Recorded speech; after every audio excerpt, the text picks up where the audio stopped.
এক ছেলের হাতে ফুল তুলে দিচ্ছেন শবনম বুবলী। হ্যালো ভিউয়ার্স, বিস্তারিত জানতে চ্যানেলটি সাবস্ক্রাইব করে সম্পূর্ণ ভিডিওটি দেখতে থাকুন। সুপ্রিয় দর্শক, বর্তমান সময়ে সোশ্যাল মিডিয়ায় বেশ আলোচনার মধ্যে রয়েছেন শবনম ইয়াসমিন বুবলী।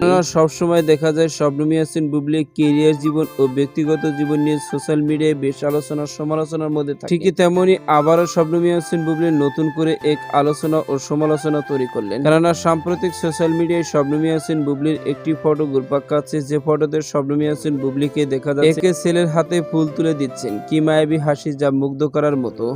আর এই ফটোটি নিয়ে বর্তমানে সোশ্যাল মিডিয়ায় নানা রকম আলোচনার সমালোচনা, কেউ কেউ মন্তব্য করছে শবনম ইয়াসমিন কার হাতে এই ফুলের তোড়া তুলে দিচ্ছেন, আসলে ইনি কে, এই নিয়ে চলছে এক ধরনের সোশ্যাল মিডিয়া আলোচনার সমালোচনা। এদিকে শবনম ইয়াসমিন বুবলী বর্তমানে কোনো সিনেমাতে অ্যাক্টিভ থাকতে দেখা যায় না, কোনো শুটিং সেটেও তাকে দেখা যায় না, ফেসবুক পেজেও তাকে অ্যাক্টিভ থাকতে দেখা যায় না। আর সেই কারণে তো শবনম ইয়াসমিন বুবলী ব্যক্তিগত ও ক্যারিয়ার জীবন নিয়ে বেশ আলোচনা হচ্ছে সোশ্যাল মিডিয়া। তো সুপ্রিয় দর্শক, ভিডিওটি আপনার কাছে ভালো লাগলে একটা লাইক দিন। নিত্য নতুন ভিডিও আপডেট পেতে চ্যানেলটি সাবস্ক্রাইব করুন। অসংখ্য ধন্যবাদ পুরো ভিডিও উপভোগ করার জন্য।